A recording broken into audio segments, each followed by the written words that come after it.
was in the top 4% of all real estate agents nationwide for 10 years in a row. I live in Prosper, Texas. It's 1,500 homes. There are 75 real estate agents who live in this neighborhood. That's pretty severe competition. Why do people fail in real estate? There's a whole lot of very beautiful women who market themselves, and the picture has them like this or like this. That makes them look like 100 other very attractive women who have the same pose.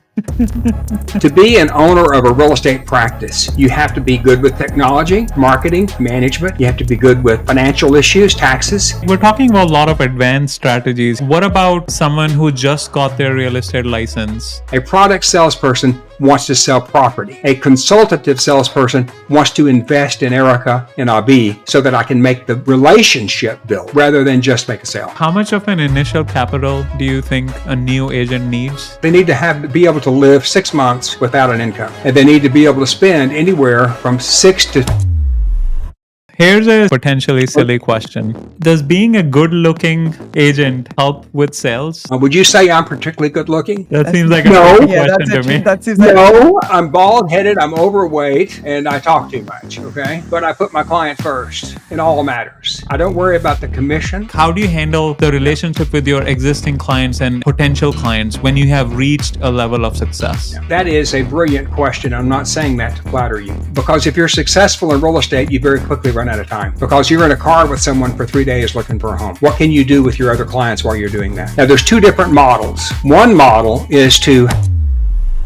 In today's episode, we're talking to Sonny, who ranks among the top 4% of all real estate agents in the United States.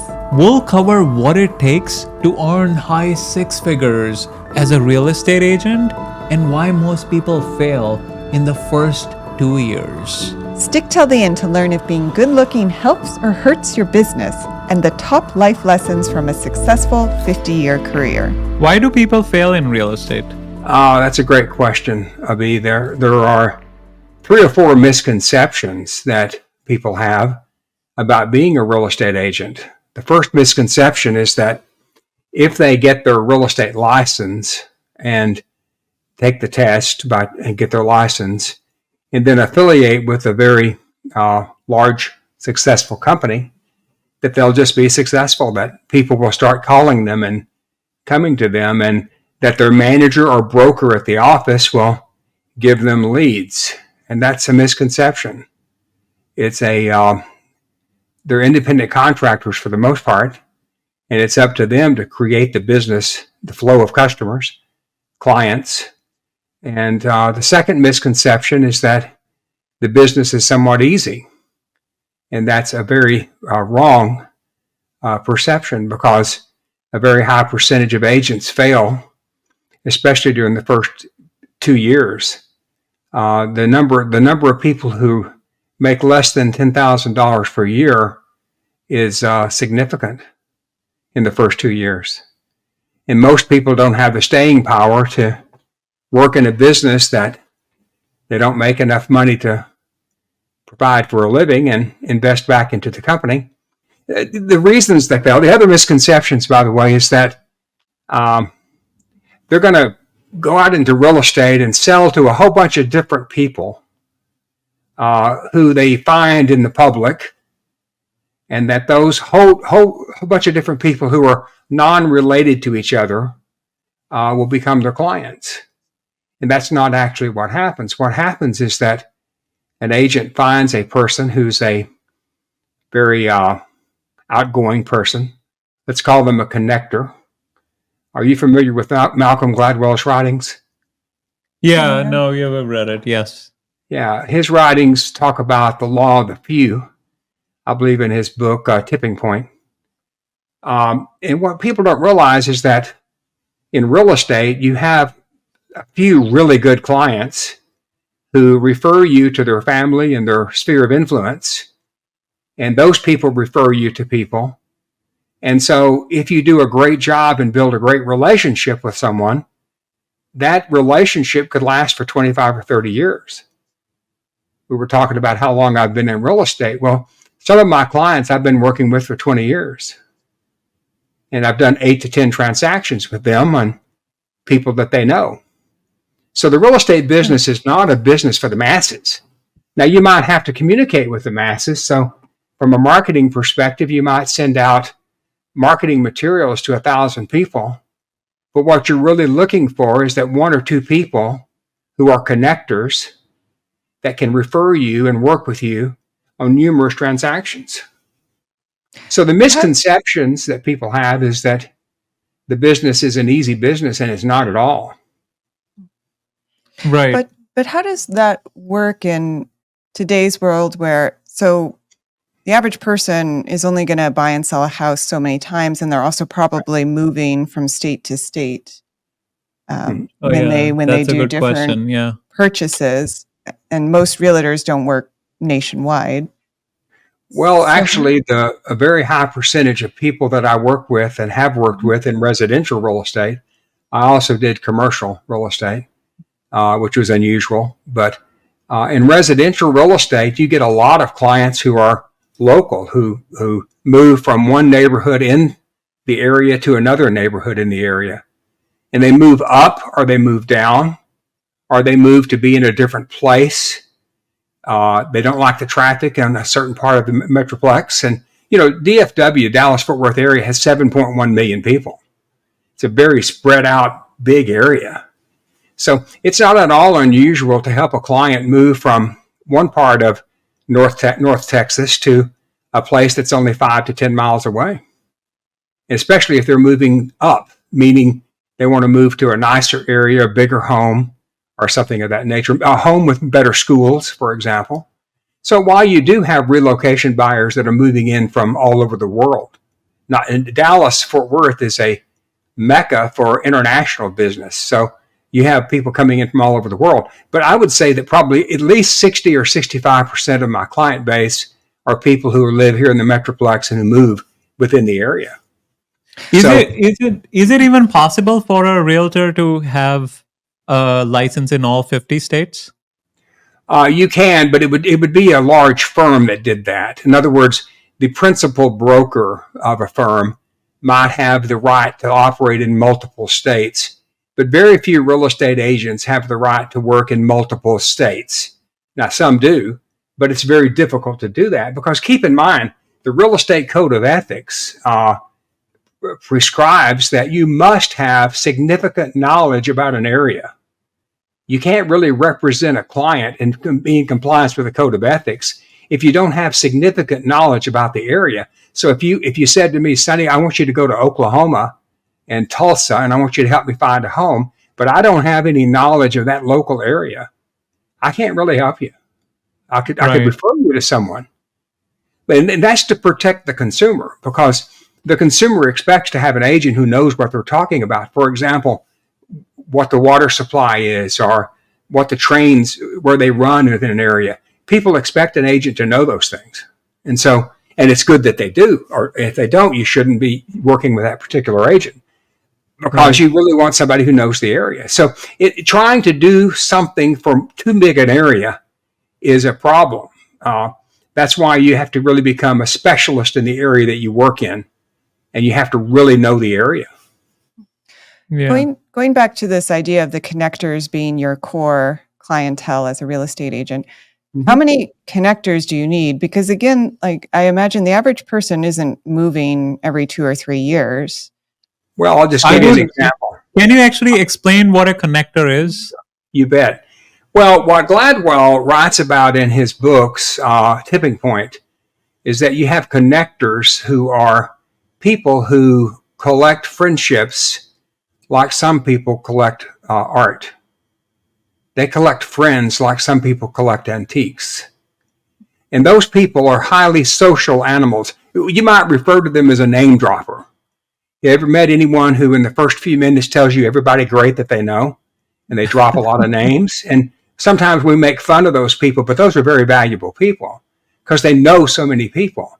So in Gladwell's writings, what he's basically saying is that a connector who knows everybody has a very big sphere of influence because they know so many people.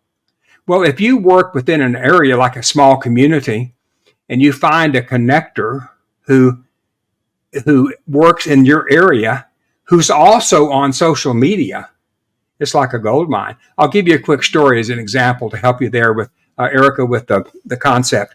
I had a client who came in and moved here from another area with a very large company. Now this client was a lady, and she was a connector. She had friendships, and she worked in a very large company in a mid-range job, not a big corporate job at the top of the company. But she knew everyone, and everyone liked her. And so when she moved here, we helped her find a home. And she bought that home, and that was about 9 or 10 years ago, and she's still in that home. Okay. But when she got here, she told everybody that she knew with that company who came here to the DFW area, you should use Sonny and Judy to help find your home.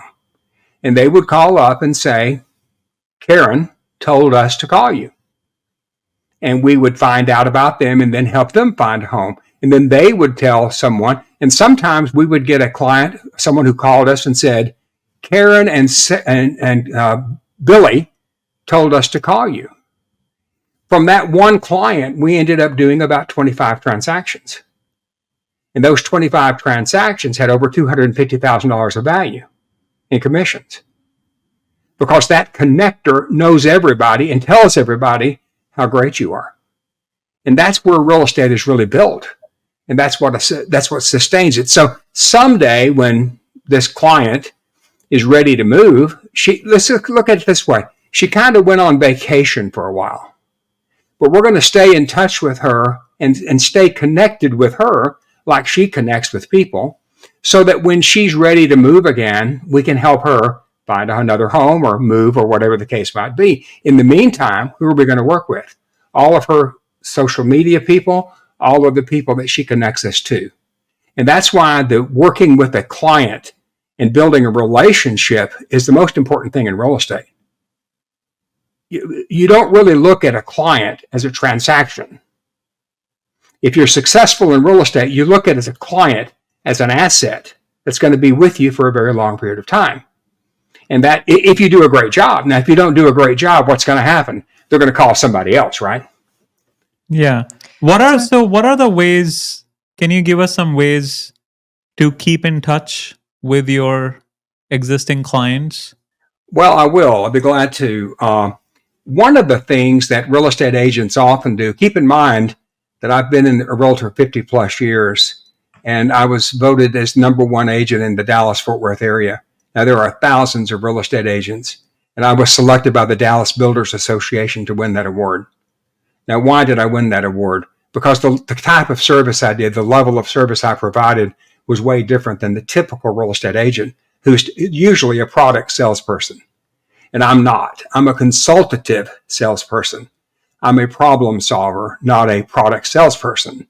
So the relationship that I have with my clients is very different than a product salesperson.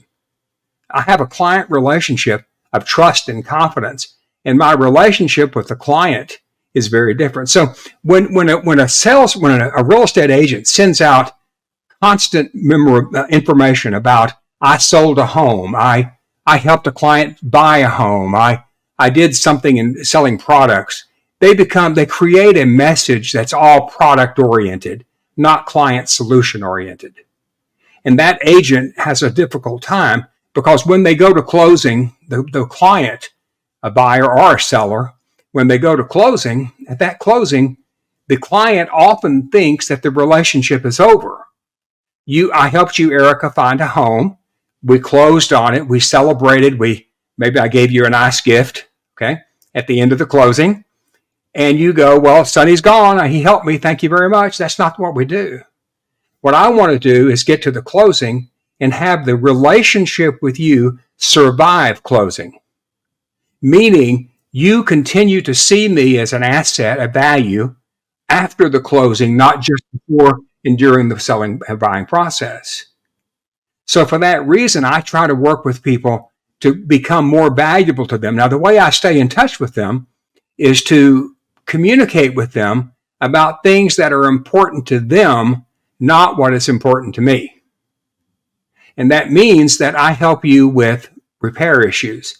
I help you with getting the right mortgage person. I help with you with insurance issues. I help you with all the things that come up, including tax protest, including anything that you want to put in a pool. I help you. I become part of your life in helping you while I'm waiting for you to wake up again. And during that time while I'm waiting for you to wake up again and want to move, I'm having you refer me to your friends and family. And that relationship of a problem-solving consultant versus a product salesperson is what makes you successful in real estate. Does that make sense to you? No, it does. It does. I was It gonna doesn't? give an It does? example. Yeah. Yeah, it does. Yeah. No, I was gonna Okay, give an good. example of our real estate agent. She also kind of followed the same. Yeah. She also sends this thing. She has, I think she uses a service to send us like small gifts every like few Yeah, months or yeah, so. yeah. Um, That's very Erica, you want important. to talk more about that? Yeah, I mean, she definitely took that approach. Like she negotiated a lot of points for us. She helped us find our current repair, go-to repair guy. Well, that Yeah, was me. or she found she found she found the guy who did the floor. Well, yeah, the Yeah, floor. Yeah, she did help. Yeah, yeah. yeah. And she Let said, me, yeah, that was the thing I was gonna say. That the fact that she actually not only sends these gifts every few months. I'm sure she's just using a third-party service to do that. But she also emailed me the end of the year closing statement Oh, yeah. saying that, oh, this might be useful for your taxes. So I'm attaching it. So I thought that was nice as well. that is very nice. And a lot of agents do that. Let me give you an example of a real service that an agent provides. You call me up, you've been in your home for a couple of years, and you call me up and say, Sonny, we're thinking about putting in a swimming pool. Now, I've built for myself in 5 different homes, I've built pools. Okay. So, and I've helped many, many people build and buy pools. Okay. So I offer to go over to your house and give you advice on where the pool should be located, just give you ideas about the design of the backyard that would maximize the value of the asset that you own. Because you don't want to over improve a backyard, do you? You don't want to put in a $300,000 backyard on a home that's only worth $250,000.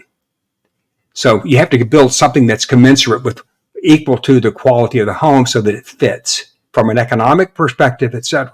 So I would come over and give you advice on what to do, and then I would help you select the 3 pool builders and even evaluate the contracts if you ask me to give you my input about things to watch out for. Okay? And then when you contracted with the pool builder, I would be there if you had questions along the way.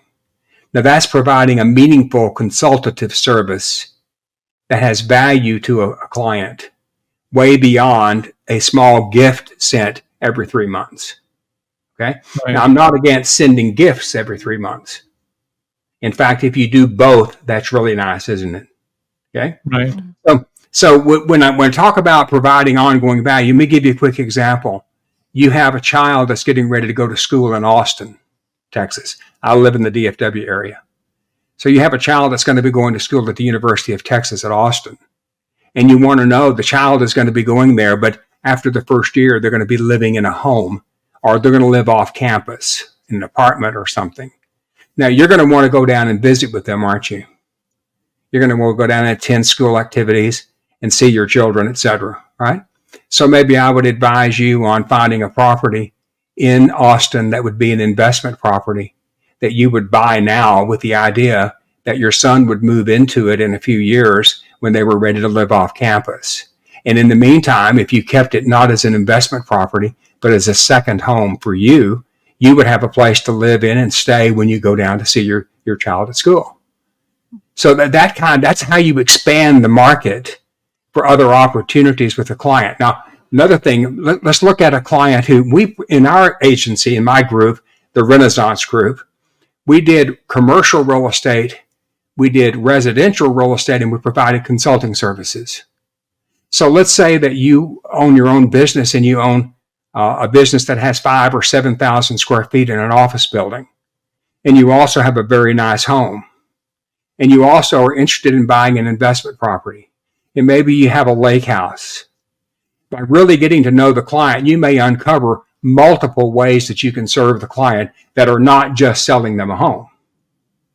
And so when you think about helping a client, and this would be developing what could be called an account plan, and that account plan outlines what the potential is to work with Erica on her long-term real estate holdings, in maybe even building a portfolio of real estate. All right. And then by doing that, I would create an account plan, and that account plan would fit within our client management program. So an agent with a sophisticated marketing program really has a very detailed program for how I'm going to help you, Erica, realize your real estate goals, including your financial net worth through real estate. So that's the difference between a consultative agent versus a product salesperson. So when you're providing these outside consulting services, you're doing this free of charge to build goodwill, or are you charging clients sometimes for your help? I would say that it's about 50-50. It depends on what the project is. But let me give you an example. If you came to me and said, I'd like for your advice on how to improve my home to increase its value and me enjoy the higher quality home in the meantime, that would be consulting at no charge to you. All right. That would be a benefit of knowing me, staying in touch with me. It would be a benefit to you in the sense that I'm helping you and you want to help me too by referring your friends and people you know. And that's how you build referral networks within a relationship with a client. Now, let's say on the other hand, you said to me, Sonny, I have an office lease and I have an 8,000 square foot office lease and I'm unhappy with my landlord. I want to try to break my lease with that landlord. Can you look at the contract and give me advice on what I should do? In that case, I might charge for that service, a consulting fee based upon what I'm doing for you. So it would depend upon what the situation was as to how if I provided consulting. You could call me who is not even a real estate customer. You could call me and say, I have a lease with a building and I don't know what to do with the lease because I've moved out of the space and I'm paying the rent on it. What can I do? I might work with you in negotiating a settlement with the building to pay off that lease so that you don't have to pay the full amount of rent for the entire lease term. And that would be a consulting type of opportunity. So my business model for my firm was residential real estate, commercial real estate, and consulting. So I almost served as a one-stop place. You could call me for help with your commercial real estate in your office. You could get help with your home. You could get help with investment properties, etc. And in terms of follow-up with clients, are you actively reaching out to your top clients, say once a year, to see what's going on with them and if you can help, or are you waiting for them to come to you with problems? Well, way more frequently than that. Let me put it this way. We classified our clients into P1, P2, P3, and P4 categories. P1 clients were people who've done business with us before and were likely to do business or refer people to us right in the near future. Okay. And those would be the highest quality clients that we have. P2 clients might be people who've done business with us before, but aren't going to be moving in the near future.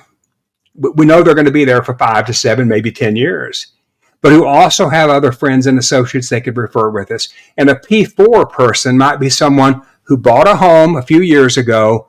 It doesn't seem like they really want to communicate with us, but we want to stay in touch with them. So if they suddenly become active in looking for a property, we have a chance to keep the relationship. Okay. So we divide that into P1, P2, P3, and P4. Now that P1 client, you're going to get something from us every month. Every month. You're going to get a letter, a card, a phone call, or something every month. We're going to invite you to our VIP appreciation dinner. We're going to ask you to go to lunch once a year or twice a year. We're going to try to find a reason to be in touch with you. We're going to offer to do a party or an event and ask you and your family, your kids, to attend. We want to connect with you so that we can maintain that relationship. So if you're a P1 client, meaning you're probably a connector, you have significant number of people that you could refer to us. we're going to be in touch with you on a frequent basis, as long as you're willing to do that. Okay. And some people really want to connect with you. And some people are a little bit, getting a little too close for me. Okay. Because they get tired of being called or talked to about real estate. And that's why one of the last things you want to do is keep calling people about real estate. You want to find a reason to call them not about real estate, to maintain the relationship, not try to sell them something. Because most people think that a real estate agent is a salesperson who's going to be pushing them to buy or sell real estate. And if you do that, you're not going to be connected with them very long. So what are examples of touch points that don't have to do with real estate, but are just about building? I'll give you a great example. This is what's called a perception sale. Okay. Have you ever heard that term? No. Okay. A perception sale is a sale that changes the client's perception of the agent, even when it doesn't make the agent any money. Okay. Sometimes you make perception sales so that you continue the relationship and the client sees that they need you. So here's how you would do one. Let's say that you bought a home. I don't know where you live, your home, but let's say it's in Des Moines, Iowa. Okay. Just for the fun of it. West Des Moines, which is a very nice area. You bought the home 7 years ago and you paid $400,000 for it. And let's say that today the home is worth $800,000. Right? Now, I might call you up and say, Erica, how are you doing? Are you still happy with the home that we sold you 7 or 8 years ago? And you might say, yes, we love it. We're not planning to move. You think I'm going to sell you a home, right? I mean, that's what when you hear from your real estate agent, you kind of usually think they're going to try to sell me something. Okay. Right. But I don't do that. I say, Erica, I'm a little worried about you. You go, well, Sonny, why would you be worried about me? Well, your home value has gone up from 400 to about 800,000 based on the analysis that I've done. And I'm worried that you haven't kept your insurance up to date with the current value. Because I don't want you to have a total loss of your home from fire, tornado, or something of that nature, and not have enough insurance. So here's what I would recommend you do. I'm going to send you an analysis showing what I believe to be the current value of your home. All right? But I know you're not going to move. You're not looking to sell your home. That's not why I'm sending you the report. But I would recommend that you get hold of your insurance agent and sit down with your insurance agent and ask them, what is the maximum payout if I had 100% loss on my home? And that allows you to compare the market value with the amount of coverage you have to determine if you're underinsured or overinsured. And that allows you to make a good decision. So you know how the insurance agent might call you up and say, it's time for us to do a review? I don't know if you've ever had that happen. Yeah. But when they call you up and ask you for a review, you bet you want to review it.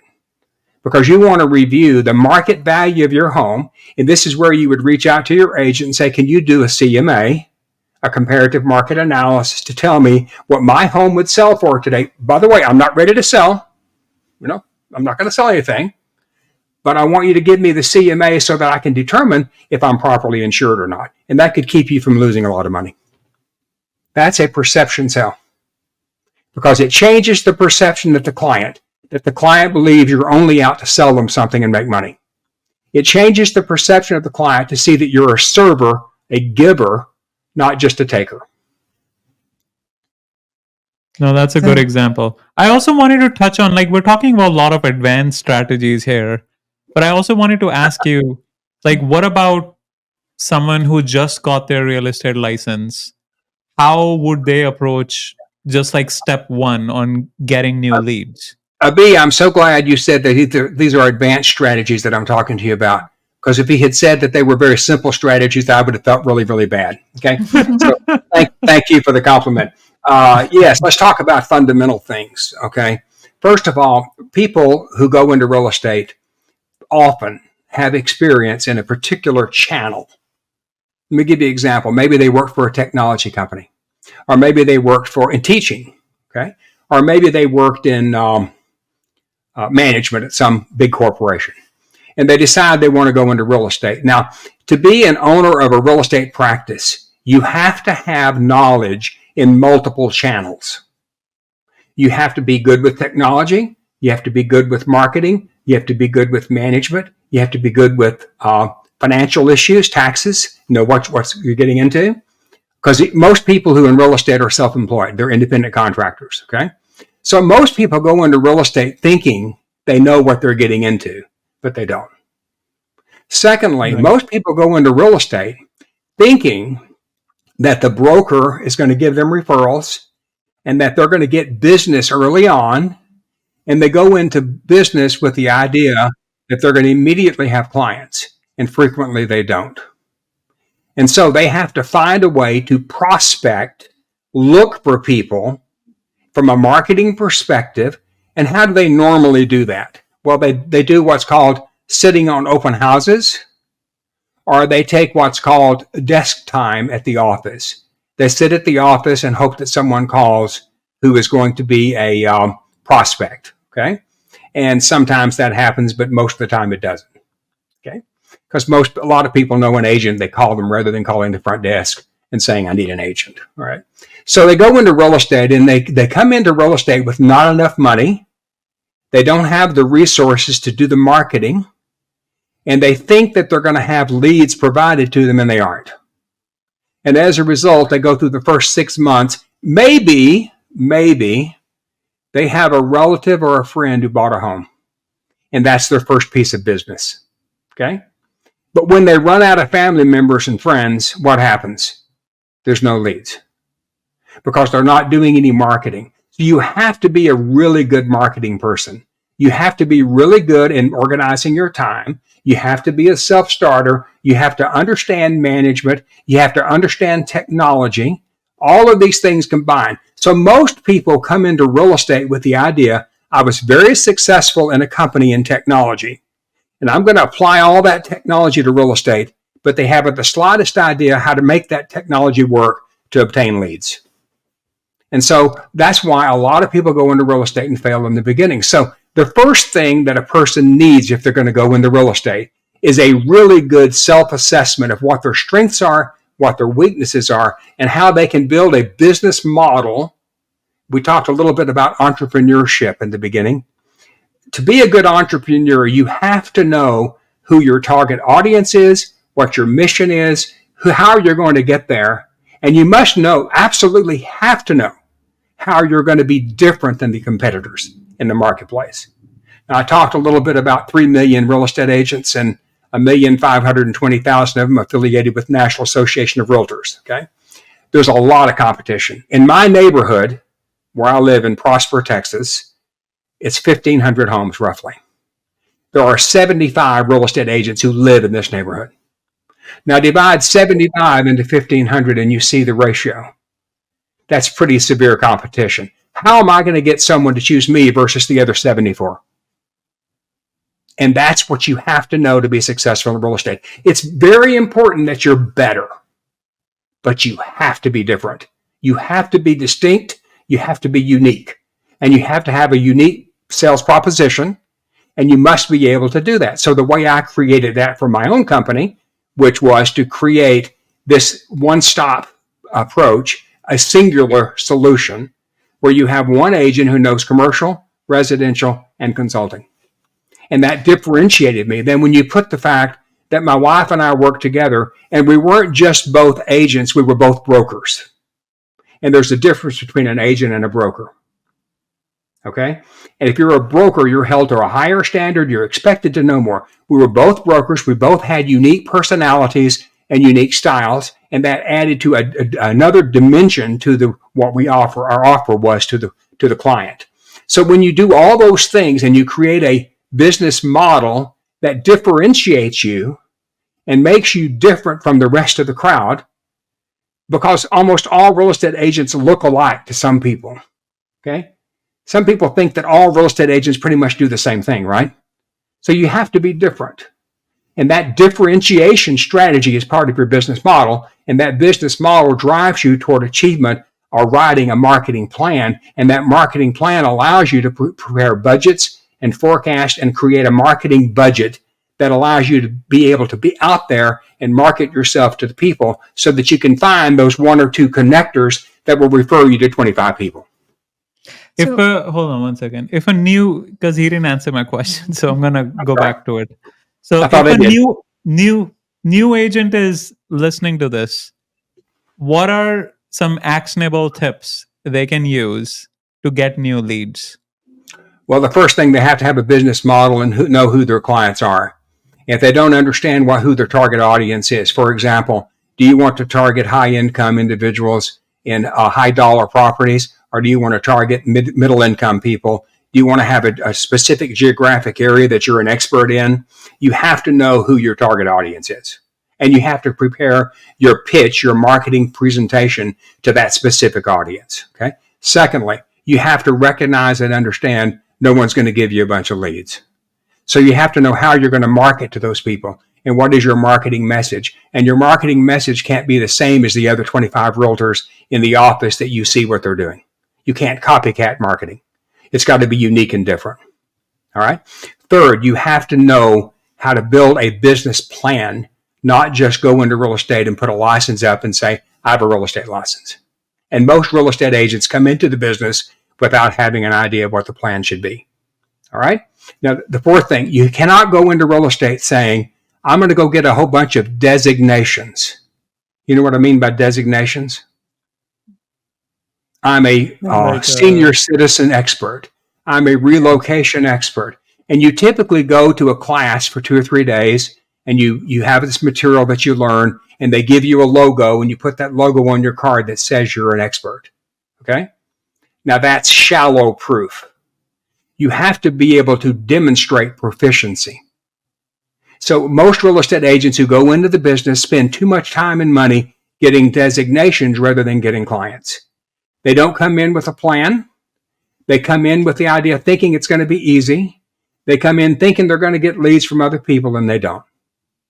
And after 6 months of waiting around, not knowing what to do, they typically do things because they're easy to do and don't cost any money. And those things are just like what all the other people are doing. And so they make themselves ubiquitous with the other real estate agents in the office. Okay, hold on. I need to triple down on my question, Erica, because I don't think I'm asking the question in a way where I'm getting the right answer.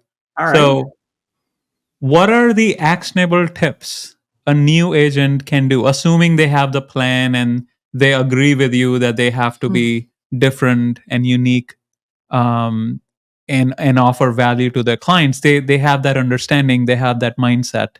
But what are the actionable things they need to do to get new leads? I think what you're asking is what marketing channels should they be using? Like, for example, yeah, sort of, yeah. So, for example, should they be reaching out to professionals in their area through LinkedIn, like messaging them? Let me go. You're talking about a little more simpler approach than what I was talking about. Okay, because I took the position that most people would know that they need to be involved in social media.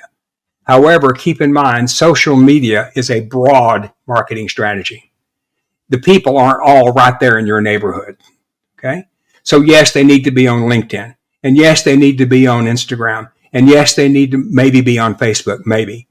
And yes, they need to be on, they need to have a website. And the website does not need to be the same website that their company has, because all the people on the company website are branded the same. All right. So they need to have their own website, and you can go to GoDaddy.com, right? Get your domain name. Now they need to choose a target marketing area. And let's talk about maybe a particular subdivision that has 250 homes. And they need to go those 250 homes. They need to create unique content that's different from what other people are sending to that neighborhood. And they need to start mailing or contacting people in that neighborhood. Now, they can do that in a number of different ways. They can do that by direct mail, which is still a good way to do it. They can do that by email if they can get email addresses. They can do that by holding houses in that area open for other agents so they can meet neighbors. They can do that by penetrating and being involved in the the school district, various activities within the school district that serves that neighborhood. They can do that by being advertising on the shopping cart at the Kroger in the neighborhood area where people shop. They can do that with a whole lot of different ways, but that all takes money. And if they don't have enough money, which is where I was headed a minute ago, if they don't have enough money to do that for 6 months to a year, they're not likely to be successful in real estate. So how much of an initial capital do you think a new agent needs for They marketing need to have purposes? they need to be able to live 6 months without an income. And they need to be able to spend anywhere from $6,000 to $15,000, depending on how skills they have. For example, a person who is technology channel, who really understands technology, can probably build a website pretty easily. But somebody coming from personnel in a big corporation won't know how to build a website. Okay? So it depends on the money, depends upon the skill sets of the person who's coming in. But the fact is that a new agent has to be able to survive long enough to get a closing. And let me tell you why. Let's say that you found a client today who wanted a home, and there's a shortage of inventory in the area that you're working in. All right. It may take you 30 to 45 days to find a home. It may take you a week to negotiate a contract and get that home under contract. And it may take you 45 days to get to closing. And when you get to closing, you've now got how many months involved? 3, 4 months involved, possibly, to find a home and get it to closing. So if you don't have 6 months of revenue, you're not likely to be very successful because you'll run out of cash. And the more of these things that we're doing, like printing business cards, having an internet site, having that website be designed to be different than other people's websites, creating marketing materials to send. And I don't mean going to the title company that's in your area and using their preset marketing materials that they provide, because those marketing materials are provided to a lot of different agents and they make you the same as other people, not different. Right. No, that makes Good, sense. And of course, would you sit on an open house in a neighborhood? If you sat in an open house as an agent, now you know how that works, right? An agent has a listing, but they don't always do their own open houses. I never did open houses. I had another agent in the office that would do the open house for me. Okay. Now, Why not? Why? Yeah. Why won't you do yours? Well, because I was selling so many houses, I was out with so many people. It was a very low probability time for me. It just didn't make sense financially. Okay. Now, if I get somebody to sit that open house, they're sitting in there and they're still going to help me sell that listing, right? Yeah. They hope that they get the buyer for that listing. Okay. But they're sitting there. Now, if you want to target a market area of, say, 250 to 300 homes, and you're doing open houses outside that area, not in that area, you're probably wasting your time. The chances of getting a buyer in an open house is very slim. It happens, but it's very slim. It's a low probability investment. Okay. Now, if you are doing an open house in a neighborhood that you're targeting with marketing, that's different, because any of the nosy neighbors that come in to look, you get a chance to meet. So you have to be careful where you spend your time. The number one thing for an agent to keep in mind is this: the most valuable asset they have is themselves. It's not their website. It's not their marketing business card with all their designations on it. It's not any of those things. The most important thing they have is they have to be very productive. They have to be very proactive, and they have to talk to people. Right. So, in terms of differentiating yourself, you talked about how you differentiated yourself by being a one-stop shop, although that's probably not realistic for most people starting out in real estate, because you would need, I would guess, a fair amount of experience in order to be able to work in all those different areas. What are some other examples of ways that great agents have differentiated themselves in the very beginning? I had some keystone concepts that I write about in my book. The keystone concepts, one of them is professionalism is synonymous with value. You have to demonstrate professionalism at a level that's higher than your competition, so that when you're interviewing for an opportunity, they can see a difference. Professionalism is synonymous with value.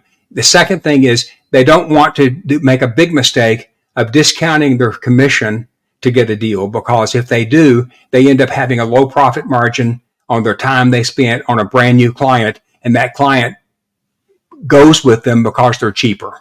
And that's not a good plan. Okay. The second thing, in my book, I talk about keystone concepts. Okay. One of the keystone concepts is professionalism is synonymous with value. Let me just give you a quick example of what they are. The theory of interpersonal communications theory. How do you communicate with people? So there's a concept called self-disclosure and reciprocity. Have you heard of it? No. Okay, self-disclosure and reciprocity is an interpersonal communications theory that was written about by a lot of people, but Sidney Girard was the most famous. And basically what it says is you have to be willing to disclose things to people to allow them to reciprocate with similar disclosure so that you can peel away the onion and get to know those people and they can see you and like you. Okay? So many real estate people come in and they're not sure how much they should be communicating and how to communicate with people. And they do a very poor job of disclosing and understanding the language of real estate. All right. So what happens is you have to have keystone concepts like professionalism as value, demonstrating proficiency, casting the marketing net. These are keystone concepts that an agent must understand. Now, are you going to get that in real estate school? No. Real estate school is going to teach you how to write contracts. It's going to teach you the fundamental ethics and rules of being a realtor. It's not going to teach you these interpersonal communication strategies. So you have to look for educational content that's outside the norm of what you get in getting your license. So then one of the key ways to differentiate yourself is through your communication skills. Sounds like absolutely. That's what you're... Communication skills. Okay, let me give you an example. You have a client someone who calls you and you capture them, and you want to capture them and have them commit to work with you as an agent. And they're buying a home, let's say. I had what was called a Finding a Home guidebook.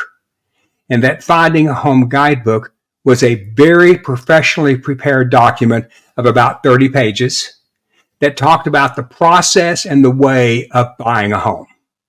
It gave a lot of good content, a lot of good information.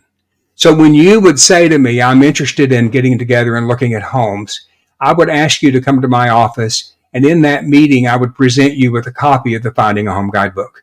And that Finding a Home guidebook would differentiate me from the other people who said, can you come to my office? And the first thing they would do is ask you, how much do you want to spend? All right. So the difference is a product salesperson doesn't invest in the client. A product salesperson wants to sell property. A consultative salesperson wants to invest in Erica and Abi so that I can make the relationship build rather than just make a sale. And if I build a relationship correctly from the beginning, I have a client for a very long time who refers their friends and associates. And I hope that you're also a connector. Because if you're a connector, you're going to open me up to a lot of different people. Makes sense. Here's a somewhat silly question, potentially silly question. Does being a good-looking agent help with sales? Well, it depends. Would you say I'm particularly good-looking? That seems like a question to me. That seems like I know that. I'm bald-headed, I'm overweight, and I talk too much, okay? But I put my client first in all matters, in everything. I don't worry about the commission. I worry about my client. I solve problems rather than sell product. Am I attractive to a client? Evidently, because I've been very successful in real estate. Now, how successful have I been? I was in the top 4% of all real estate agents nationwide for 10 years in a row. All right? That's all agents nationwide. Now, the reason I tell you that, I'm not just bragging. You asked me a question. Does it matter if you're attractive? Well, there's a whole lot of very beautiful women who market themselves with a great picture, right? And the picture has them like this. are like this. Now, that makes them look like 100 other very attractive women who have the same pose and who look the same way, and that makes them ubiquitous. You have to be different. So when a person goes into real estate, they look at the other people and they emulate, and that's not the plan. Okay, so back to is it good or not? Of course. Would it be better to be attractive than ugly? Yes. Okay. Is it necessary to be successful to be beautiful? No. You just have to be competent. Now, let me give you another analogy. It's very good for you to consider. Imagine this continuum. And along this continuum, you have on one side, you have highly analytical. And on the other side, you have highly expressive. Now, how would you say that I am? Would you say I'm highly expressive? Yeah. Of course. Okay. Yeah. But now, half of the world is roughly on this side of highly analytical, and half the world is on this side of highly expressive. Now, can you move from highly analytical to expressive? If you can reach 70% of the population. But if you can't, if you're highly analytical and you can't be expressive and communicate with someone's expressive, you would have a hard time, wouldn't you? Okay? Yeah. So when we talk about highly analytical or this continuum that you're looking at, the key for success in real estate is to recognize half the world is analytical. You're going to connect with them. So if you're a highly analytical person, you probably can connect with at least half the audience. All right. Now, if you're at 50% of the audience is probably roughly analytically oriented, are the people at the extreme end of the continuum highly analytical to the point that they're not very friendly? Yes. And on the other side, are there some people who talk so much that you can never get a straight answer out of them, which I suspect you're thinking about me at times. So because there were comments earlier about your question. So you want to be able to get from one side of the continuum to the other. And the person who can be highly analytical, which I can be, I just don't enjoy it as much, all the way over to the expressive can reach 70 to 80% of the marketplace. So a beautiful person who's not very smart might get some business, but probably won't be highly successful over a long period of time because they have to have competence. They have to have intellect, and they have to be able to communicate with a broad range of people. Yeah, that's very well explained. Thank you. But to answer your question, would I rather look like Burt Reynolds or somebody very handsome, or Tom Cruise? Of course. Of course, I wish I had hair too, you know? So, assuming someone takes your advice, they do all the right things, and they're getting ton of leads, how there will be a point, or quote unquote a tipping point, where you're getting too many leads and you can only service X amount of clients, so you won't be able to offer consultative services to the person you just sold the home to, because you don't really have time. You don't have time to, send them marketing materials or making those phone calls. So how do you, how do you handle how do you handle the relationship with your existing clients and potential clients when you have reached a level of success? That is a brilliant question. I'm not saying that to flatter you. Because if you're successful in real estate, you very quickly run out of time. Okay? Very quickly. Because you're in a car with someone for 3 days looking for a home. What can you do with your other clients while you're doing that? Now, there's two different models. One model is to have other agents help you show clients. Other agents who work with you, for you, if you're a broker, help you deal with the business. And you could hand off those clients that are not P1, but you still want to help them, to a junior associate, like in a law firm. Okay? That's one model. I chose a different model. I had 3 assistants, and all they did was free me up to work with my clients. I did nothing but work with clients. I didn't do the analytical side. the technology side or anything else. I talked to people. I spent all my time working directly with clients. I was highly productive at closing and getting business because I didn't do all the back office things that have to be done. There's an enormous amount of paperwork and documentation in real estate. You have to do it. Okay. I had other people do that for me. Now, the models both work depending on the talents of the agent. If you're a highly talented person in management and you have people who work for you that do all the behind the scenes work so that you can spend your time with people, you are the person they get. And when you promise Erica, I'm going to help you find a home, you don't turn them over to a junior associate. I'm there to help you find a home. Okay. On the other hand, if you're in that other model and Erica said, Sonny, I want to interview with you. I want you to be my agent. And I told you that I would take care of getting your home sold, but you never saw me after the contract was signed to represent you in selling your home. You would probably not be very happy with that. Okay? So Right. there's two different models. I chose the model that I described to you. I want to be the person talking to my clients. I spent 80+% of my time talking to people. Now, what am I doing today? It's very different, isn't it? I've been in real estate 50 plus years. I don't want to work 60, 70 hours a week. So what am I doing today? I only work with people that I want to work with, who I've worked with before, who represent clients that trust me, and I don't have to win them over and convince them that I'm the person they should work with. I select a very select few clients. Right. But it still sounds like then if you're taking that client-focused approach, that you will have to say no to some people. Sure you do.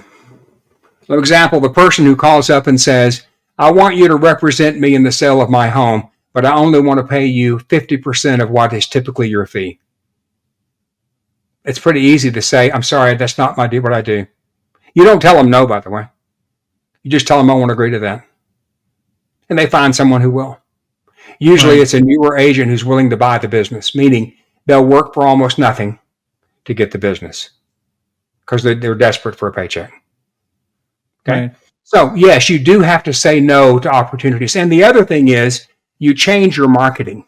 For example, as I grew in the business and my wife and I worked together, we switched our target marketing to higher and higher priced properties. We became luxury home marketing people rather than marketing to everyone. Okay. And you have to have different skill sets to work in the luxury home market versus the lower priced markets. Okay. You decide, for example, Erica, it's a great question. You decide that you won't want help. You will not help people who want to rent property. They want to rent a home. Okay.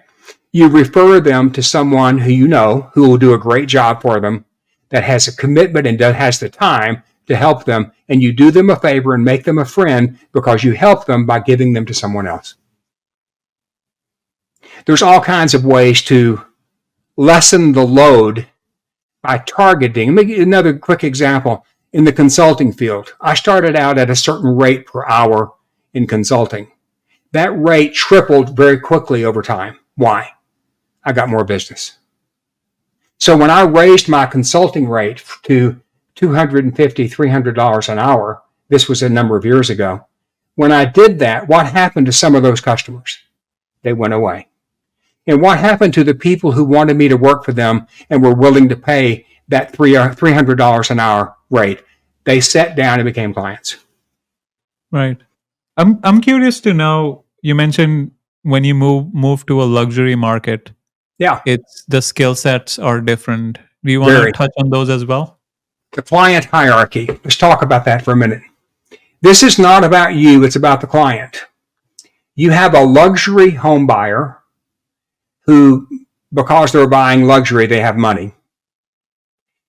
You're familiar with Maslow's theory of motivation, right? Right. Yeah. Okay.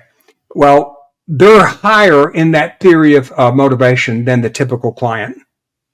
They're at a level of what might be called self-actualization, which is the highest level in Maslow's theory of need. It's self-achievement. It's feeling good about your life. It's things like that. So their motivations for buying a home and what they're looking for in a home is very different than the person who just needs safety, needs a roof over their heads, and needs to find a home. So in the client hierarchy of need, okay, clients are very different depending on where they are in that economic stratum, okay? So when you talk about a client in the luxury home market, they don't just want a swimming pool. They want a swimming pool, an outdoor kitchen, a cabana, and a view. They don't want just a pool.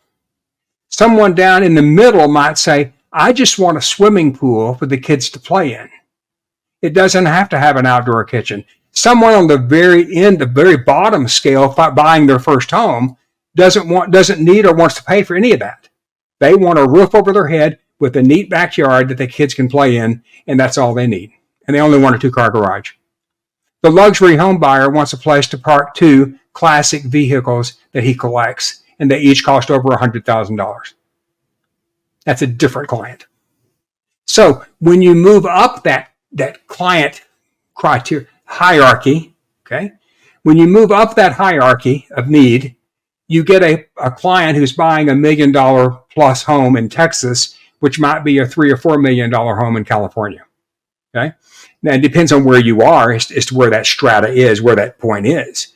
But when you talk about the client hierarchy, which I write about in the book, the client hierarchy of needs and wants, okay, and now there is also a client hierarchy that has to do with the agent and who they choose.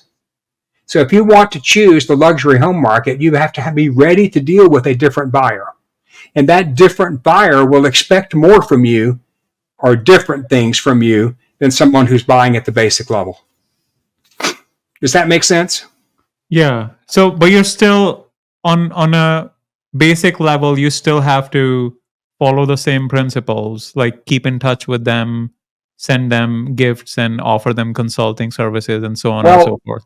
When you say send people gifts, I'm not sure. I think a closing gift is an absolute, but sending gifts during the year, keep in mind, if you're dealing with luxury home buyers, you're sending them a trinket that costs $20 or $25 is not going to impress them, okay? And they don't want you as their agent because you're sending them gifts, okay? Someone at a different level of purchaser, a first-time home buyer, you send them a nice gift. They might be very impressed with it and be very happy with it and be very thankful. But you're not going to have people who live in a $2 million home. They're not going to be happy that you gave them tickets to the cinema. They have a media room in their home. They have a theater in their home that seats 12.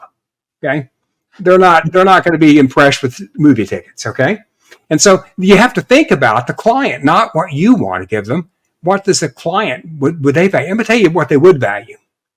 I'm doing a book launch party, and I have a world-renowned harpist who's going to play at that party. Okay, and I have a bar, an open bar, and I have roughly 50 to 75 people who will be attending that book launch party. Okay, and all of them are people with means, meaning they have money, and they're not going to be impressed with me having a local classical guitarist come in. This is a world-renowned harpist who has done albums, who's been successful, been interviewed on TV. That's different than someone that you're looking at who's in the basic beginning of finding a home, who need a home. And by the way, that's not to say that one's better than the other. If you sell lower end homes, you may have to sell 40 to 50 homes to be equivalent in income to what a person who sells 10 homes makes in the higher category. I'm actually surprised by your answer because so far you've been mentioning giving value to the clients, but now you use the word impressed. So that's kind of like... That's for them, not me. You've got to remember, who are you working with? Remember, everything is about the client, not you. If you send something to a client who would not be impressed with attending an event with a world-class harpist, okay? If you got to think about what they think is important, not what you think is important. Because what you think is important is of very little importance to them. What most people want to know, what they want to achieve, what they hope to accomplish, not what their agent wants to accomplish. So while I understand your comment about it's a little switch in mentality, just keep in mind, it all comes back to what the person who buys a starter home and spends $250,000, to them, it's a castle. It's a palace. And they think it's the greatest thing in the world. Okay? You might not think it's the greatest thing in the world, but they do. And that's why it's important. We rarely have people who are in their 70s in our show. So the question for you is like on life advice. You have had a successful career. Do you have any regrets or any life advice that you would like to share with someone in their 20s or 30s? Sure, I would love to give that advice. I had a dream of what I would do when I was 70. My wife and I had plans.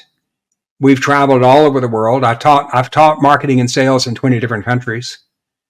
We traveled all over the world. Our plan was to travel all over the world, and then when we get retired, continue to travel 8, 10, 15 weeks a year, all over the world. 7 years ago, my wife suffered a massive stroke, and now we can't travel.